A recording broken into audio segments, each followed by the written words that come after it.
हम लोगों को चाहिए कि मनुष्य का शरीर उत्तम शरीर मिला है।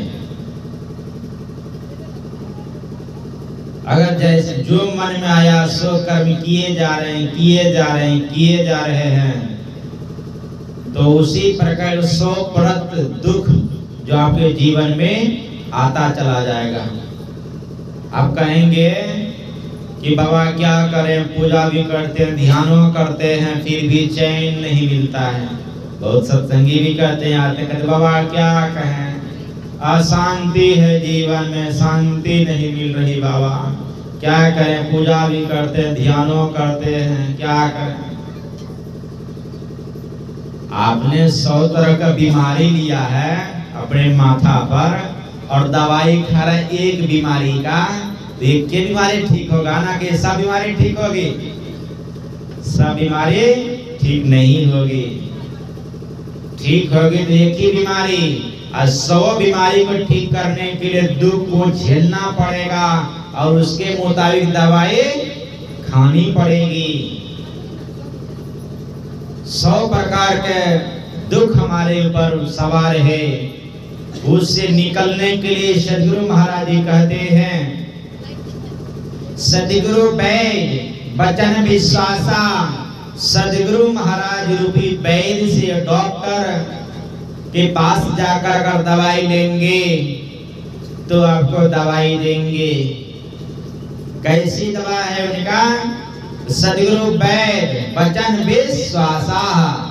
उनके वचन पर विश्वास कर जाइए, क्योंकि वे जो कहते हैं बिल्कुल सही कहते हैं। गुरु कहते सत्य ज्ञान, सुन के मिटता अज्ञान,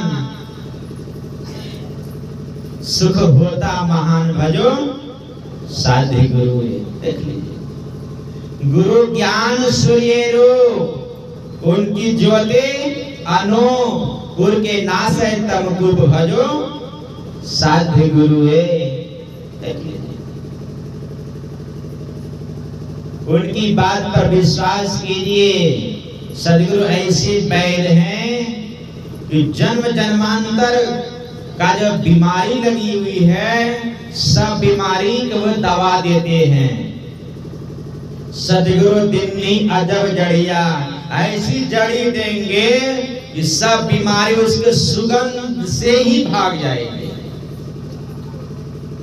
लेकिन विश्वास के साथ, लेकिन वे जो परहेज बतलाएंगे ना, उस परहेज पर चलना पड़ेगा। डॉक्टर के पास जाते हैं ना, डॉक्टर क्या कहते हैं? खटाई मत खाना, मिठाई मत खाना, नहीं, तरह तरह का जो है परहेज बतलाते हैं, बात मत खाना, तब यह दवाई काम सही सही करेगा। अगर डॉक्टर के मुताबिक नहीं गए तो क्या होगी? बीमारी जल्दी ठीक नहीं होगी, क्योंकि डॉक्टर के अनुसार आप चले नहीं, इसीलिए आपकी बीमारी ठीक नहीं हो पाई। डॉक्टर के अनुसार चलना पड़ेगा। अगर सदगुरु महाराज इस इलाज करवाना चाहते हैं, 100 बीमारी का इलाज, तो वे जो परहेज बतलाए हैं वैसा चलना पड़ेगा। क्या परहेज है? बेविचारी, चोरी, नशा, हिंसा, झूठ दजना चाहिए। ये परहेज है, बेविचार मत करो। दूसरे की बहन बेटी को, माँ दाई को बुरी नजर से मत देखो। इसको बुरी नजर से जो देखती है बेविचार है। डॉक्टरों का कहना है कि भाई बुरी नजर से मत देखो। दूसरे की माई दाई को अपना माई दाई के समान समझो। चोरी मत करो, नशा मत खाओ। शराब में कलयुग का वास है। हिंसा मत करो, अर्थात मांस मछली मत खाओ। मांस मछली खाओगे, सोचने समझने की शक्ति चली जाएगी।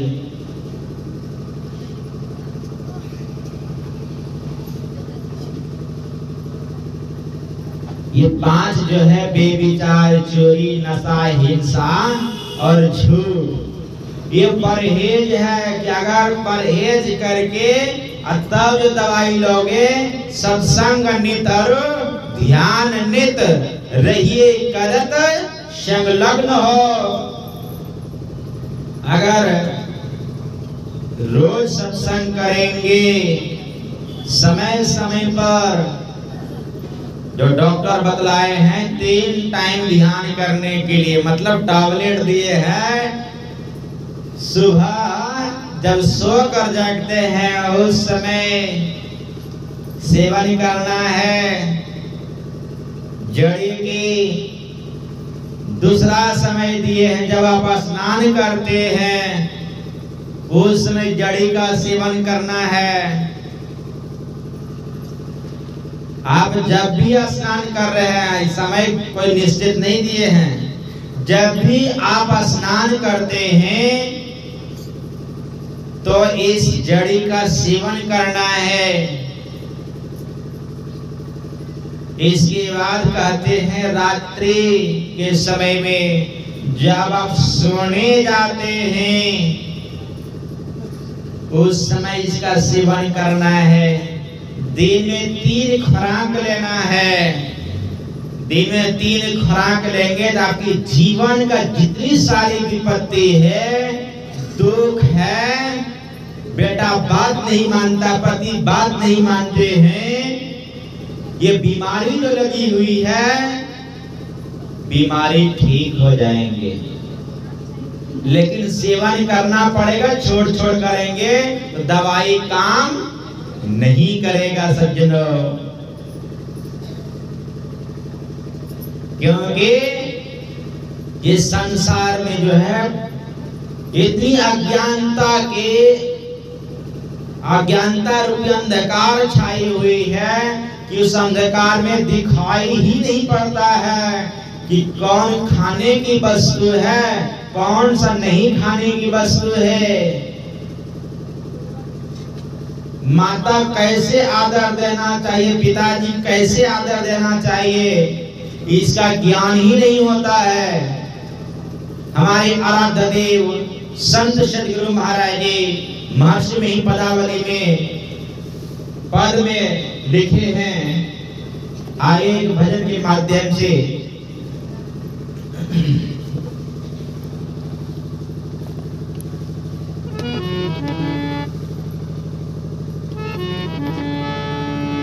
घटवा घोर रे अंधारी, श्रुति आंतरी भाई। श्रुति जो है हमारी सोच जो है, हमारी ख्याल जो है क्या बन गई है, अंधी हो गई है ना। इसलिए उस अंधकार से अगर निकलना है तो संत जो जड़ी बतलाए हैं, मानस जप, मानस ध्यान और दृष्टि साधन। और ये जड़ी कहाँ मिलता है, कौन सा वन में, तो संतों के स्थान पर ये जड़ी मिलती है। ऐसे सदगुरु है जड़ी भी बतला देते हैं, लेकिन और हकीम से पूछिए डॉक्टर साहब ये जड़ी कहाँ मिलता है, तो डॉक्टर क्या कहेंगे, अरे तुमको ठीक होने से मतलब है तुम खाओ ना पहले। लेकिन यह मंच सीधे बतलाता है जड़ी संतों के पास मिलता है।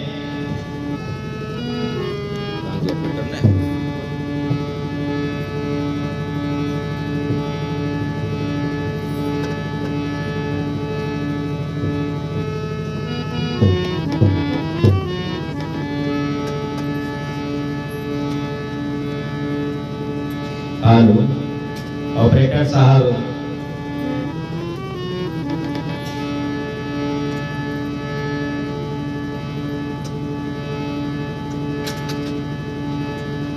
अगर हम लोगों को जड़ी का सेवन करना है तो गुरु की बात पर विश्वास करेंगे, उनकी बताए अनुसार समय बांध करके अगर सेवन करेंगे तो बीमारी क्या हो जाएगी, दूर हो जाएगी। संतों ने सबसे बड़ी बीमारी बताई है जिसका के बाहर की दुनिया में इसका इलाज नहीं है। वो क्या है?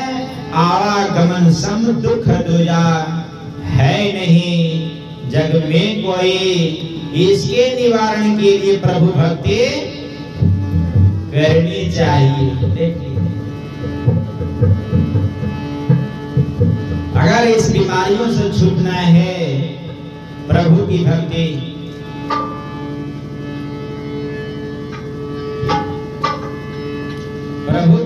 करनी चाहिए लोगों को। इसलिए गुरु महाराज कहते हैं कि सद्ज्ञान से, जड़ी से जो दूर है उसकी श्रुति जो सुधि जो है, बुद्धि जो है, कुबुद्धि घुसे बुद्धि में। अगर अपनी बुद्धि को शुद्ध करना चाहते हैं, कुबुद्धि को निकालना चाहते हैं, जिस बुद्धि के कारण छोटी छोटी बातों में हमारी माँ बहिना पंखा में लटक जाती है, शरीर पर तेज छिड़क लेती है, नहीं, हमारे युवक भी ऐसे करते हैं बुद्धि के कारण। लेकिन जानते हैं ये छोटी छोटी विपत्ति से, टेंशन में आकर के आप जो जहर खा लेते हो, आप जो गले में फांसी लगा लेते हो, ट्रेन से कट जाते हो, क्या आपको सुख मिलेगा? आप अपने आयु से नहीं मरे, आत्महत्या किए हैं तो आप भूत बनेंगे, प्रेत बनेंगे, रोएंगे, चिल्लाएंगे, दुख होगी। पहला जन्म तुम भूत के पैया, 7 जन्म पछतैया, दीवाने मन भजन बिना दुख पैया। एक जन्म जो है 10,000 वर्ष का होता है। कितना होता है? पीछे लग रहे, सो रहे, लगते जवाब नहीं देते हैं। मायूस सो रहे हैं क्या? अगर नहीं सो रहे तो जवाब दीजिए। एक जन्म जो भूत का होता है, प्रेत का, कितने वर्ष का होता है? 10,000 वर्ष का। और मनुष्य की आयु कलयुग में 100 वर्ष। और 100 वर्ष पूरा होते होते 50-60, अभी जिस उम्र में है, पूरा होते होते कितने लोग बोल दिए होंगे जीने का मन नहीं करता है अब, है कि नहीं? छोटे छोटे टेंशन ना करता है, वो मन करता है कुछ खाकर सो जाए, जीने का मन नहीं करता है। देख लीजिए अब ये इतने उम्र में अगर भूत की योनि में चल गए तो एक जन्म 10,000 वर्ष का। और वहां ऐसा नियम है, अगर भूत के जोनी में, प्रेत की जोनी में, किच्चिन की जोनी में चल गए, झीन की योनि में चल गए, तो आपको 7 बार जन्म लेना पड़ेगा। मतलब 10 गुना 7 कितना होता है? 10 सते 80 के 70 कितना? अच्छा 10 सते 70, 70,000 वर्ष तक आपको भूत की योनि में रहना पड़ेगा। देख लीजिए हमारे अमन बाबा हैं, इनका जन्मस्थान समस्तीपुर पड़ता है और रेलवे लाइन के ठीक बगल में आधा किलोमीटर दूरी पर है। कभी कभी टहलने के लिए जाते, सुना रहे थे बाबा ये गाछ देख रहे हैं ना? बोले हाँ, इस गाछ पर एक आदमी को देखे, पैर ऊपर था और माथा नीचे था और सर कटा हुआ था, गर्दन, फिर भी हंस रहा था, चिल्ला रहा था, कभी रो रहा था, कभी हंस रहा था। देख लीजिए। तो मैंने पूछा कब देखे थे? कहते बाबा जब दीक्षा नहीं लिए थे उससे पहले देखे थे, और दीक्षा लिए तब। कहते बाबा आप कहाँ देखे? देख लीजिए। कैसे देखेंगे? यहाँ से गुरु का पुत्र बन गए तो ऐसा चीज कहां से देखेंगे?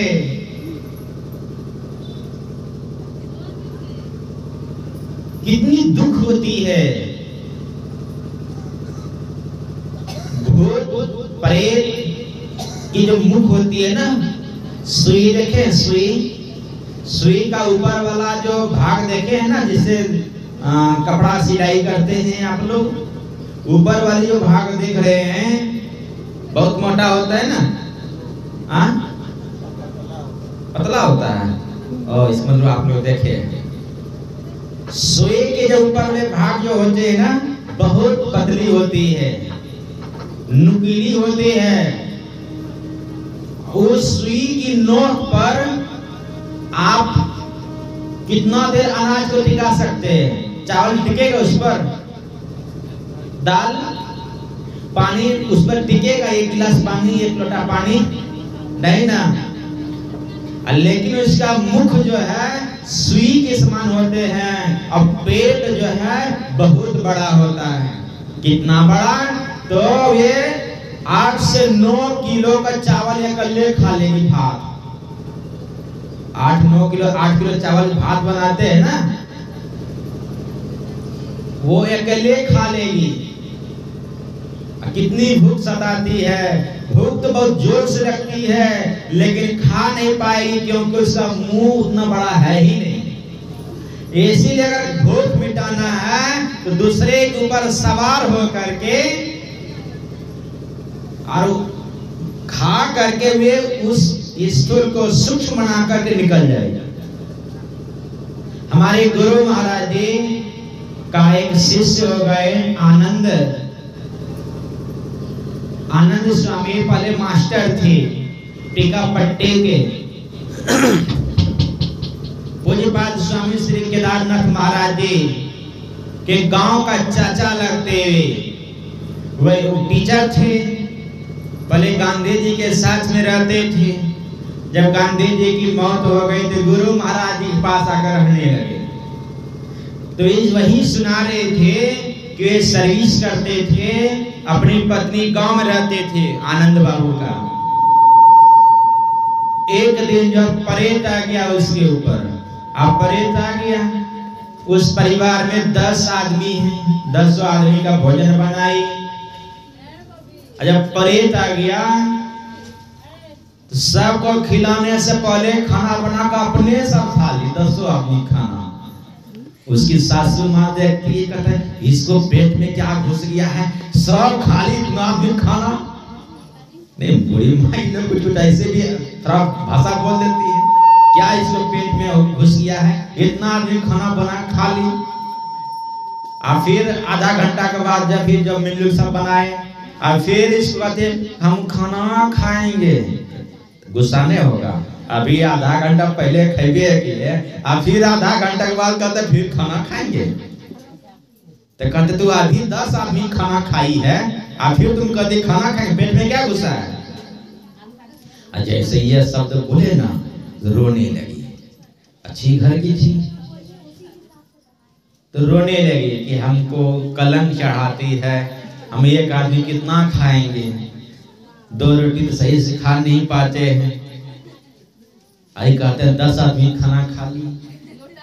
2-4 दिन ऐसा हुआ, तब मन में शक हो गया, लगता है इसके ऊपर कोई सवार होता है। एक दिन आए आनंद बाबू और सुनाए कि तुम्हारी पत्नी को लगता है कोई सवार होता है। कहते हैं ऐसा हो ही नहीं सकता है। कहता बिल्कुल हम कहते हैं। तो एक दिन रहते रहते इसके मन में हो गया, एक दिन सोए पति पत्नी सोए बेड पर, तो अचानक जब 11:30-12 बजा उसकी पत्नी उठ कर बैठ गई। अब बैठ कर खिलखिला कर हंसने लगी। तो कहते आनंद कहते अभी रात्रि के मौसम है, काल बैठी चुपचाप, क्या हंस रही है, सो। कहते नहीं आप गोढ़ी हैं, गोढ़ी जाति के थे। कहते आप गोढ़ी हैं, हम गोढ़ी नहीं हैं। कहते पगलाई है, तुम्हारे पिताजी गोढ़ी, तुम्हारी माँ गोढ़ी, तुम्हारी बहन गोढ़ी, सब गोढ़ी जाति के हैं, तो तुम क्या गोढ़ी जाति की ना है? तो हंसने लगे। कहते नहीं हम गोढ़ी नहीं है, हम ब्राह्मणी हैं। गांव में ही एक ब्राह्मणी जो है विष खा करके मर गई थी, जहर खा करके, और वही ब्राह्मणी उसके ऊपर आना शुरू कर दी।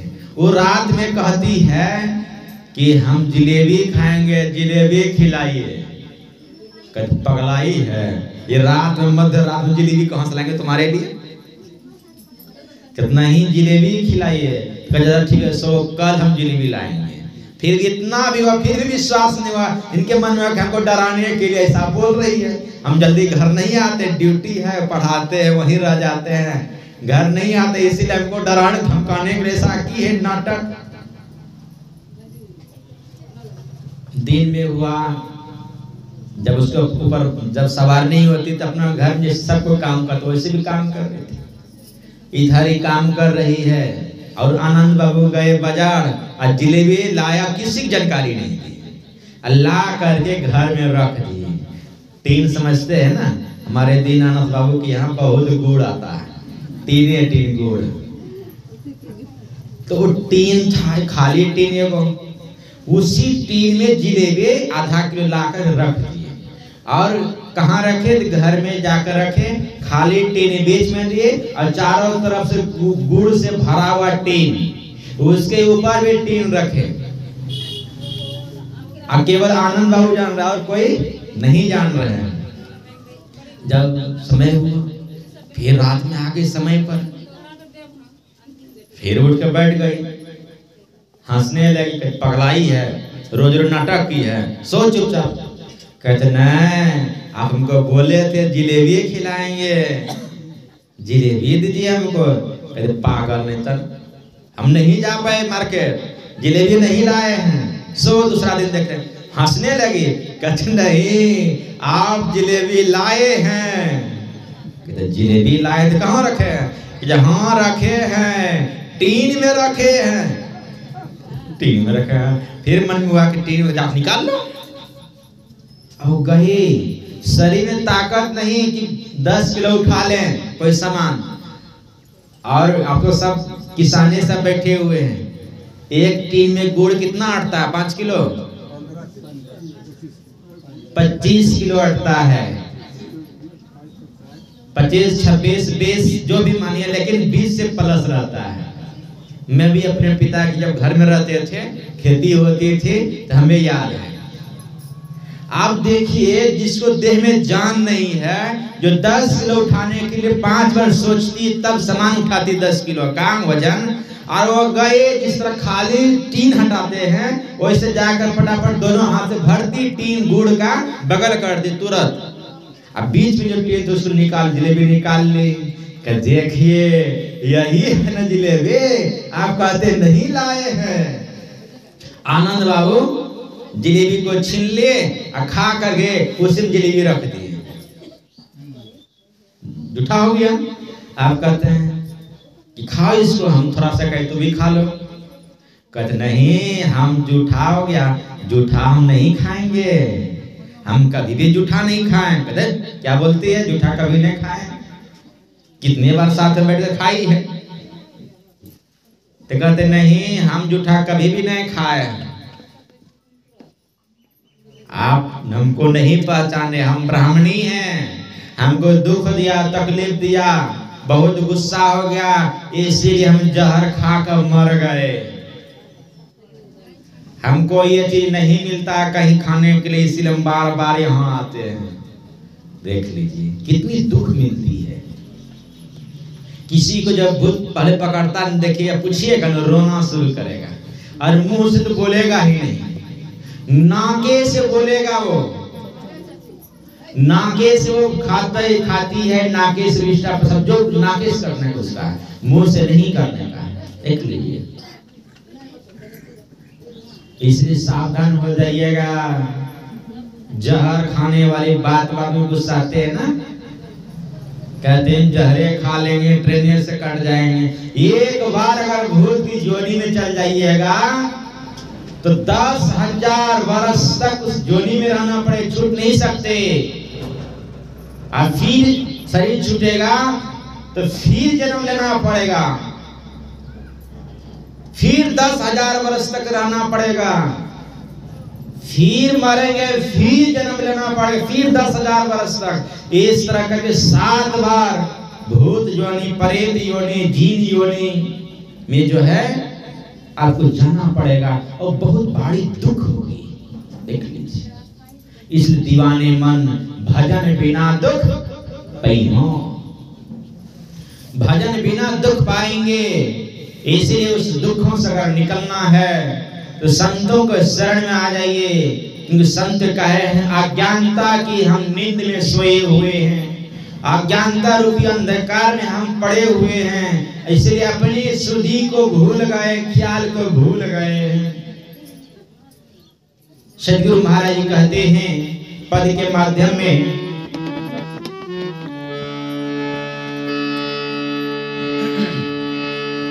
घटवा घोर रे अंधारी श्रुति आंधरी भाई, ओ घटवा घोर रे अंधारी श्रुति आंधरी भाई, घटवा घोर रे अंधारी श्रुति आंधरी भाई। एक बार पूछूं आप लोगों से, क्या भूत जोनी में जाना चाहते हैं कि प्रेत जोनी में? अगर नहीं जाना चाहते हैं, आपके अंदर जो अज्ञानता भरी हुई है, अज्ञानता की नींद में जो सोए हुए हैं, अज्ञानता के अंधकार में जो पड़े हुए हैं, इसलिए दिखाई नहीं देता है, उस अंधकार को अगर दूर करना चाहते हैं तो मुंह से गाइए और हाथ से ताली भी बजाइए। क्योंकि देखिएगा हाथ में अलग अलग लाइन है, रेखा है, कुछ ऐसी रेखा जो कि गलत भी रेखा है, उसी रेखा के कारण बार-बार दुख होती है। जाते पंडितों के पास तो कहता है यह ग्रह है, वह ग्रह है, यह पाठ करा तो वह पाठ करा। अगर उस पाठों से बचना चाहते हैं, हस्तरेखा ठीक करना चाहते हैं, तो संतों की वाणी है, साथ साथ मुंह से गाइए और हाथ से ताली भी बजाइए। घटवा घोर रे अंधारी श्रुति आंधरी भाई, तो घटवा घोर रे अंधारी श्रुति आंधरी भाई, श्रुति आंधरी भाई, श्रुति आंधरी भाई, घटवा घोर रे अंधारी श्रुति आंधरी भाई, तो घटवा घोर रे अंधारी श्रुति आंधरी भाई। सुधि बुद्धि भागी तमें गुण लागी, गुरु ने सुधि दई, ओ सुधि बुद्धि भागी तमें गुण लागी, गुरु ने सुधि दई। गुरु महाराज जी को आनंद बाबू कहे कि उसको गुरु दीक्षा दिवा दीजिए, तभी इसके शरीर से जाएगी। देखिए गुरु महाराज सुधि बतला दिए और सदा के लिए उस संकट से वो निकल गई। इसलिए कहते हैं ओ सुधि बुद्धि भागी तमें गुण लागी, गुरु ने सुधि दई, सुधि बुद्धि भागी तमें गुण लागी, गुरु ने सुधि दई।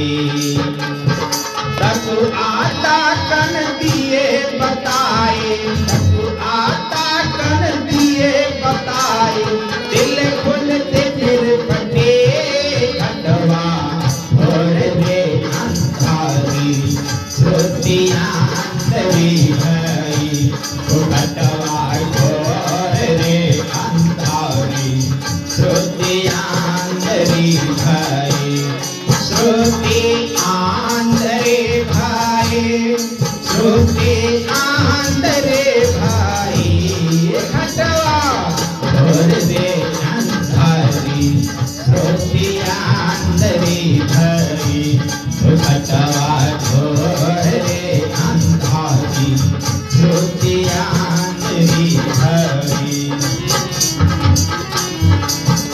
ओ चमके तारा सुमन दादा सहस कमल लखरी, ओ चमके तारा सुमन दादा सहस कमल लखरी। एक कोटि सूरज ब्रह्म तरस कर, एक कोटि सूरज ब्रह्म तरस कर, एक कोटि सूरज ब्रह्म तरस कर, सूरत सात गल रे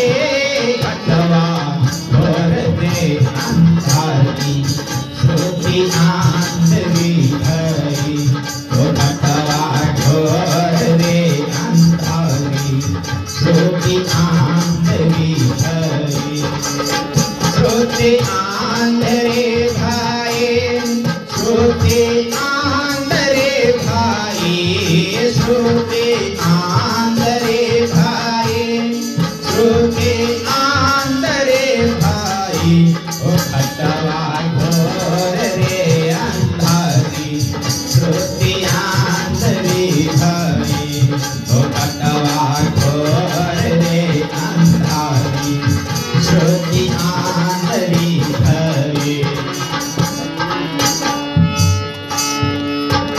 ओ